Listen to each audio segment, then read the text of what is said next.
जेसेबांनाखि security मावनानै न'खर फोथांग्रा एबा गोबाङानो दुखु खस्थ' मावनानै न'खरखौ सिकिउरिटि मावनानैब्लाबो न'खरखौ फोथांगासिनो दङ। नोंथांमोननिसिम आंनि गोसो गोरबोजों आङो निमाहा बिनाय जाबाय। नोंथांमोना आंखौ गावनिनो सासे बिदा फंबाय होननानै निमाहा होयोब्लानो जाबाय। बयनिसिमबो आंनि अननाय आरो सिबिनायखौ फिन रायजो राजानिसिम जासिहरग्रोनानै बे बेलासि समाव दा सानैसो इउटुबारफ्रा माखासे ससियेल मिडियायाव फैनानैहाय आंखौहाय निमाहा लानो थिनदों। दा गोबाङानो आंखौ सिनाया, माबायदि मिनिया होननानै बुंदों। नाथाय नायनानै लादो दिनै आङो निमाहा बिनो ओंखारबोदों। खिन्थु बिनि सिगां आङो फंनैसो बाथ्रा बुंग्रोगोन। दा दाख्लैसो जानानै थांनाय ना जेनाखि पबित्र बसुमतारी, जोङो बेखौहाय बुंनाय जादोंमोन।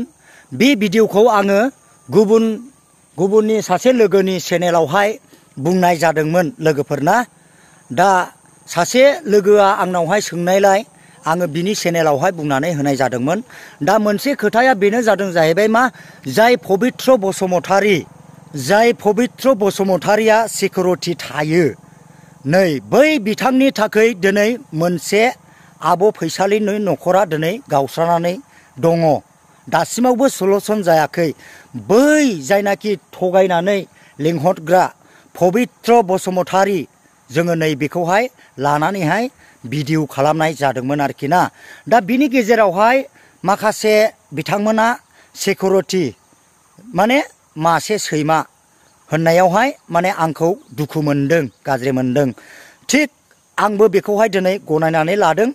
जाय बिथांमोना आंखौ निमाहा बिनो थिनहरदों, आङो निमाहा बिनाय जाबाय। नोंथांमोना आंखौ बर'नि सासे जोंनिनो बिदा फंबाय होननानै निमाहा होयोब्लानो जाबाय। बे गोरोन्थिनि थाखाय रायजो राजा गासैबो एबा जेसेबांनाखि जोंनि सिकिउरिटि थाहैदों, नोंथांमोनावहाय ओरैबायदि बे खोथा फंसेया नांहैदों। बेनिखायनो जाय सिकिउरिटि थाग्रा फंबाय, आंनिनो फंबाय बिदाफोर एबा बिफा स्वरुप, बिफाजों समानबो बिथांमोना गोबांथार बेबायदिनो गाव गावनि उदैनि थाखाय सिकिउरिटि थानानैब्लाबो न'खरखौ फोथांगासिनो दङ। नंगौ, थिग गोबाङानो सोरबा सासेया जानो हागौ, सोरबा पबित्रआ जानो हागौ, खिन्थु गोबाङानो नङा। दा जोङो बुंदोंमोन जाहैबाय पबित्रखौ, दा नांदों जाहैबाय गथै सिकिउरिटिनाव।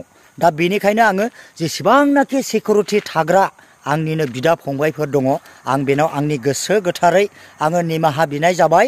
आंनि बे खोथा फंसे बुंनायनि थाखाय गेरेन्थिखौ आङो नोंथांमोननियाव निमाहा बिनाय जाबाय। दिनै जाय बिथांमोना आंखौ कमेन्टनि गेजेरजों बा गाव गावनि फेसबुक पेजनि गेजेरजोंहाय बे बाथ्राखौहाय बुंबाय, गोबाङानो बुंदों। दा बेखौ लानानै आङो मोजां मोनदों नोंथांमोननि बुंहरनायाव, जे आङो माबा मोनसे बिसय बुंथावै बाथ्राखौबो बुङोब्ला दे मा जागोन, बेखौहाय आङो सानाखैमोन। दा नोंथांमोना आंखौहाय सिरि मोनहोदों। नोंथांमोना बेनि गेजेरजों, बे चेनेलनि गेजेरजों माखासे बेखौ बुङोब्ला मा जागोन बेखौ आं जे मिथिया, आं बुंबाय। बिनि थाखायहाय दिनै आङो जे बेखौहाय दिनै बे बाथ्राया बुंथावा होननानै नोंथांमोना आंखौहाय माने ट्रेनिं होनाय बायदि मोनदों आरोखि आङो ना। दा आङो नोंथांमोननि बुंनायखौ आङो गाज्रि मोनाखै। दा आंनि माखासे बे मिस्टेक जादों, बेखौबो आङो गनायनानै लायो। जे सिकिउरिटि थानायानो मासे सैमा होननानै बे बुंनायावहाय माने गोबांथार बेबायदिनो जानानै थांदों आरोखि ना। बेनिखायनो आङो गोसो गोथारै आङो निमाहा बियो ना, बारे बारे आङो निमाहा बियो। जाय बिदा फंबायफ्रा गाव गावनि न'खरखौ गारनानै गोजान देश बिदेशआव सिकिउरिटि थानानै सोरबाया माबा मोनसे खामानि मावनानै जानांगासिनो दङ, न'खर फोथांदों। नंगौ, थिग सोरबा पबित्रआ जानो हागौ, गोबाङा नङा, बेखौ आंबो बुजिगौ। सोरबा पबित्रआ थगायनानै सोरबा हिन्जावजों माबा मोनसे जानो हागौ, खिन्थु सोरबा सासेया नङा, गोबाङानो नङा ना, बेबायदि थायो। बेनिखायनो आङो रोजा रोजा आंनि गोसो गोरबोनिफ्राय आङो निमाहा बियो। जेसेबांनाखि सिकिउरिटि थाग्रा फंबाय बिदाफोर दङ, बिसिनावहाय आङो दिनै निमाहा बिबाय।